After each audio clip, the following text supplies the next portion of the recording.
Впускать кошку туда, где живут 4 десятка собак, пусть того и требовала традиция, просто не рискнули. Поэтому первым в новое здание кинологической службы Коми с важным видом вступает символ 2018 года – лопоухий Орион. 4-месячный щенок немецкой овчарки, как и положено, в парадной форме, гимнастерке и головном уборе. Прелести своих новых апартаментов четвероногие сотрудники правоохранительных органов уже оценили.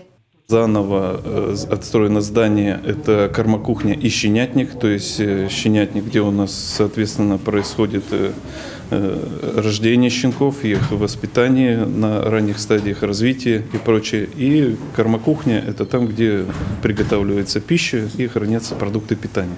Для взрослых четвероногих построили отдельный двухэтажный корпус с площадкой для выгула и теплыми будками. Для тренировки выносливости и необходимых для служебной собаки навыков здесь появилась новая оборудованная полоса. 8-месячная Морошка готовится стать специалистом по поиску взрывчатых веществ. Ее наставник Олеся Калимьянова уверена, новые условия позволят ускорить обучение питомцев. Стало очень много теплых помещений, где можно заниматься собаками. Очень удобные вольеры для содержания собак.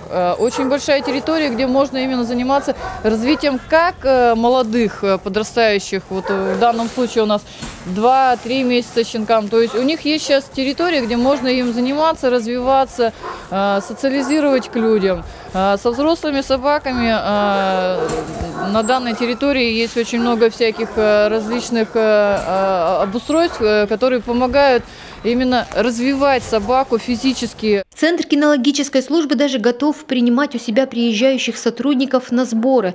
В административном здании для них есть комнаты для проживания, а в вольерах найдется место и их питомцам. Экскурсия по новым корпусам и помещениям гостей впечатлила. Несмотря на то, что наука далеко шагает вперед, но есть вещи, которые до сих пор не может применить. Наука – это именно работа служебных собак. Я говорю не как чиновник, а говорю как человек, который имел непосредственное отношение к служебным собакам, проходя службу на дальневосточной пограничной заставе.